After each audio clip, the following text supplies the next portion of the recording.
The Word of God is alive and powerful, sharper than any two-edged sword, piercing even to the dividing asunder of the soul and spirit, and of the joints and the marrow, and is a critic of the thoughts and intents of the heart. All Scripture is God-breathed and is profitable for doctrine, for reproof, for correction, for instruction in righteousness, that the man of God might be mature, thoroughly equipped unto all good works. Study to show thyself approved unto God, a workman that needeth not to be ashamed, rightly dividing the word of truth. Psalm 86, 11-12. Teach me your way, O Lord. I will walk in your truth. Unite my heart to fear your name. I will praise you, O Lord my God, with all my heart, and I will glorify your name forevermore. Proverbs 23:12.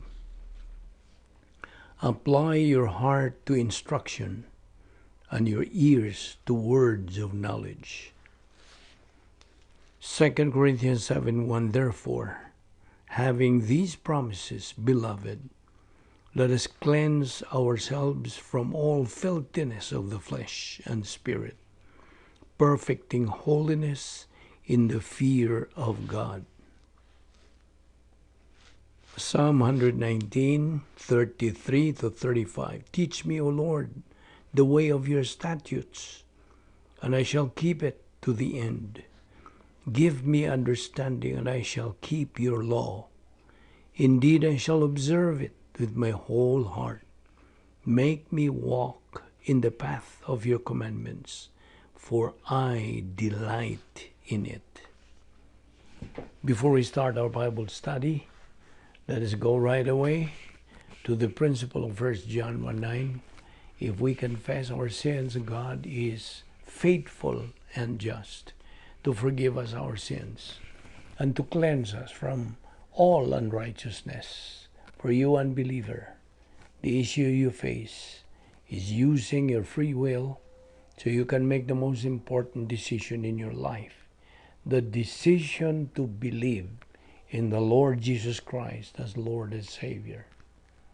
Acts 16:31, believe on the Lord Jesus Christ and thou shalt be saved. Let us pray.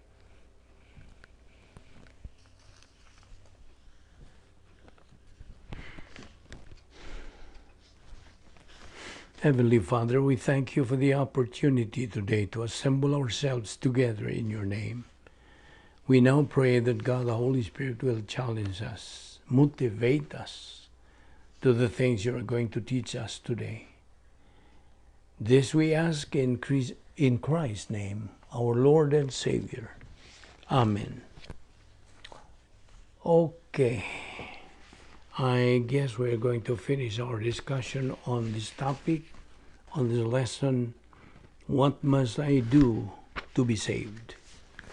Yesterday we said that there are two kinds of suffering for the believer. Number one, categorical one suffering. This is suffering in the will of God. And I've given you two verses, 1 Peter 3:17 and 1 Peter 4:19.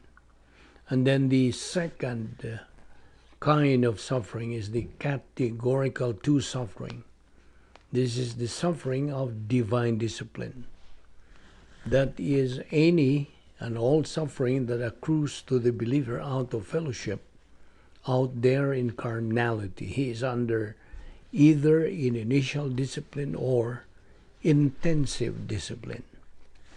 And if he is under intensive discipline, he may be heading for maximum discipline, namely the sin unto death. But that disciplinary suffering for personal sin in the believer's life. Category 1 suffering is suffering in which there is no personal sin in the believer's life. If compassion suffering, testing suffering, the suffering because of the evil of others. And therefore, since the believer in fellowship is producing divine good, The production of divine good means the believer is delivered from any and all divine discipline, because he is out, or he is not out, rather, because he is not out of fellowship. He is in fellowship. In other words, the believer in fellowship automatically produces divine good. He is therefore automatically not under any form of divine discipline, and cannot be. And that's why activated faith in the faith rest life produces divine good. And that production of divine good delivers the believer from divine discipline. Now, look at the end of verse 14. Can faith save him? That's the question. Now remember, this is not soteriological faith. This is phase 2 faith. Is faith able to deliver him from divine discipline?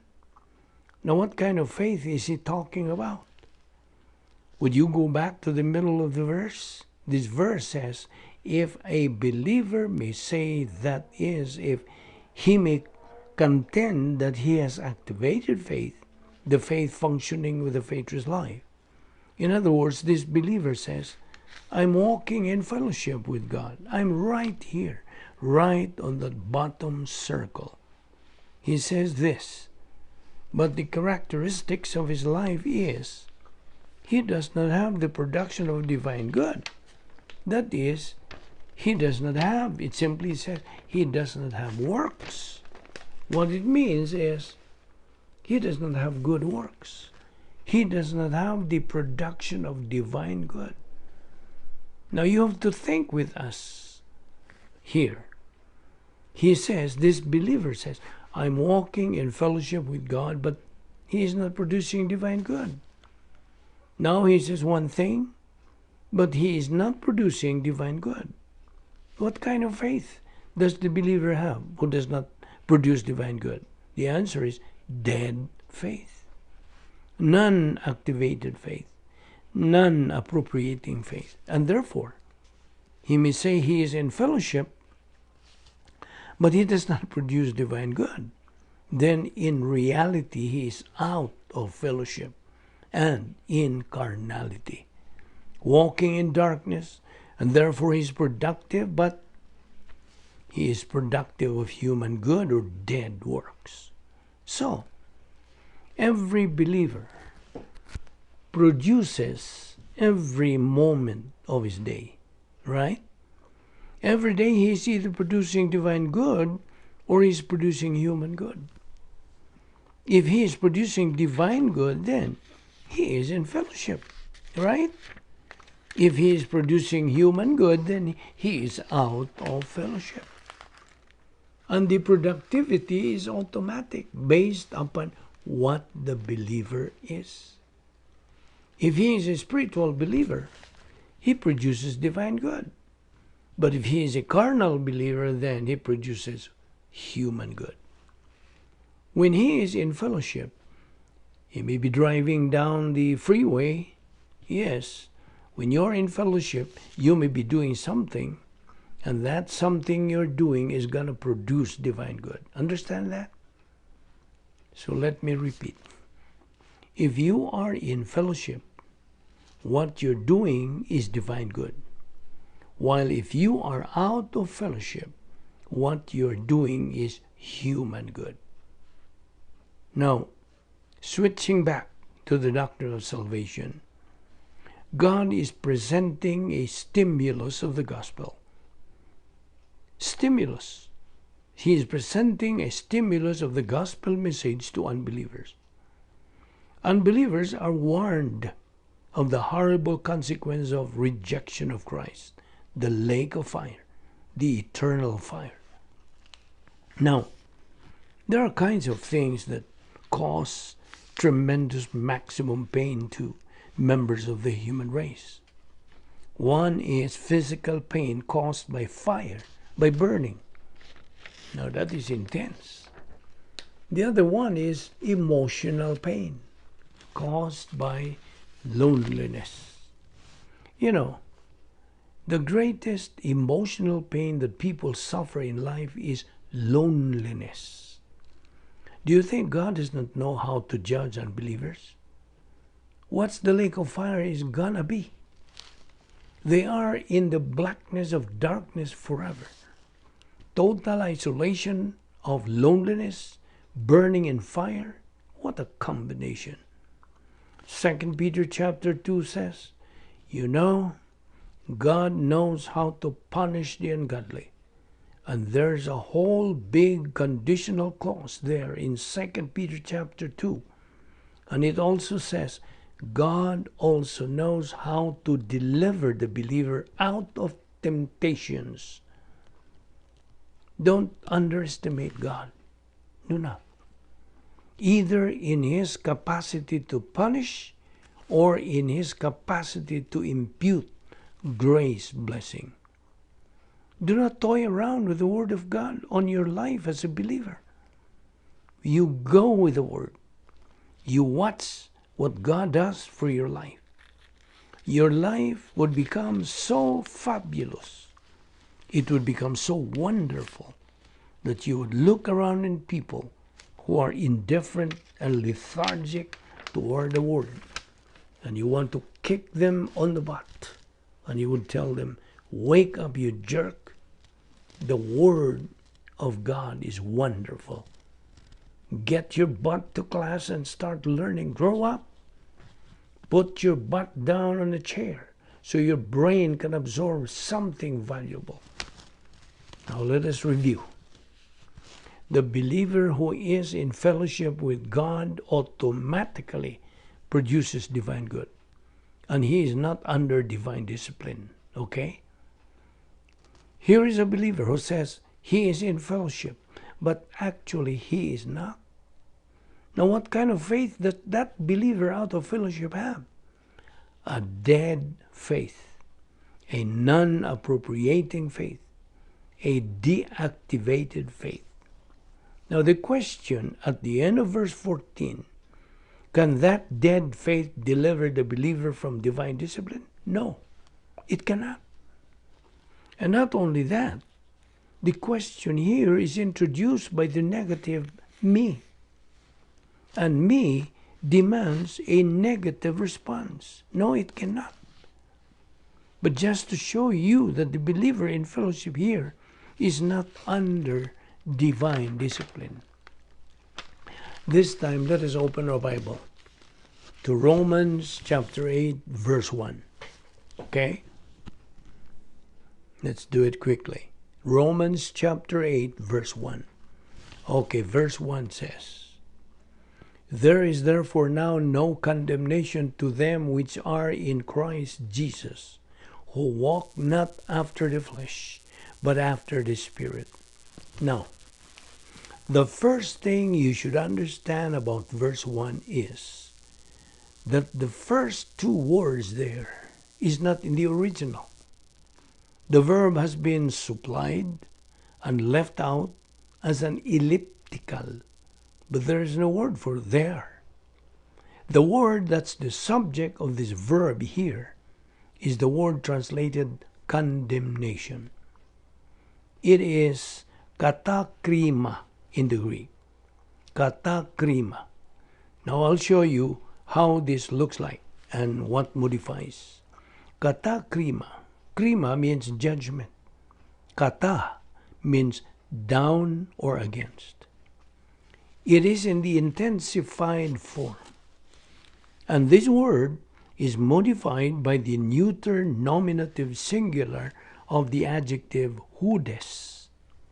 It says, no condemnation exists. Therefore, now, no condemnation exists to the ones who are in Christ Jesus.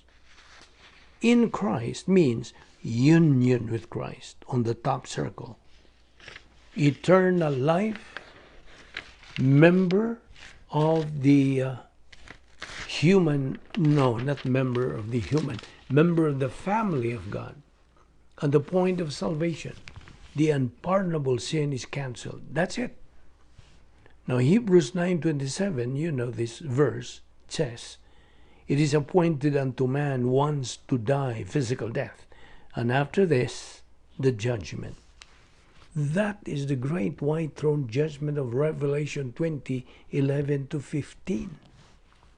But one of the 70 things imputed to the believer at the moment of salvation is the cancellation of the unpardonable sin and that appointment with God. With the Lord Jesus Christ, specifically the great white throne judgment.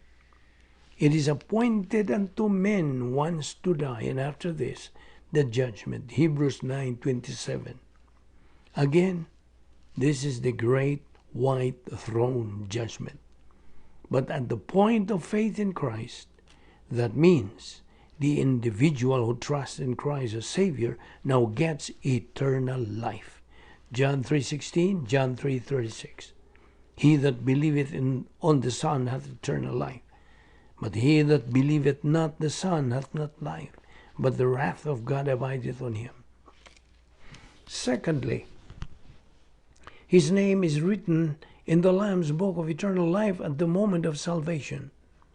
His name written in the Lamb's book of life will never be blotted out. Revelation 3:5. And third, he is cancelled of the unpardonable sin. There is no condemnation, no eternal judgment to those who have trusted in Christ as Savior. Therefore, now no judgment exists to the ones in Christ Jesus, to the ones walking not according to the flesh, but according to the Spirit. Now, the first part of verse 1 here deals with union with Christ. There is no condemnation. But the condemnation, while it is true there is no condemnation to those who trust in Christ as Savior, the condemnation is not really related to that after we have gone through it. Remember Operation Bottom Circle? The fellowship sphere? Temporal fellowship with God, compatibility with God, the filling of the Holy Spirit, redeeming or purchasing time, God's spiritual rest. It says here, to the ones in Christ Jesus who, there is no relative here. It's a present active participle. It's masculine dative plural and refers to the ones in Christ Jesus, to the ones not walking according to the flesh, but according to the Spirit. Now, walking according to the Spirit is another term for fellowship with God, and walking according to the flesh is another term for carnality, so that no condemnation applies both places. There is no eternal condemnation, eternal judgment, but there is also no condemnation or judgment. In other words, there is no divine discipline to the believer in fellowship. All divine discipline, all category 2 suffering is divine discipline, and that is for the believer out of fellowship. I repeat, there is no divine discipline for the believer in fellowship. Oh, why then are the righteous, the believer functioning with doctrine suffer? Why? The great supposed enigma in human history. There are commentaries that had been written on the book of Job. The library has by the hundreds, and a lot of them say they write a book 3 or 4 pages with commentaries as to why Job suffered. Did you ever read the book? Why do believers suffer? Why? We have discussed this in our previous lesson. Category 1, will of God suffering. Compassion suffering, testing suffering, and suffering because of being under satanic attack. Why did Joseph suffer? Sold into slavery to Egypt. The evil of which comes from the evil of other believers. Why was Paul in Acts 18 ran out of Thessalonica? The suffering of the unsaved Jews, the evil Jews who wanted to murder him. How come they tried to murder him? Because he made an issue out of Christ. He told them they're going to the lake of fire. If they don't accept Christ as Savior, they want to murder him. It's not exactly what you call a positive response. I've just given you 3 illustrations. 1, why believers suffer. Satan and evil of believers. Suffering of unbelievers. The evil of others. You see, every believer, lest they do have any vested interest in stopping the devil in his tracks, stopping from attacking the believer's soul, and he does that through the faithless life.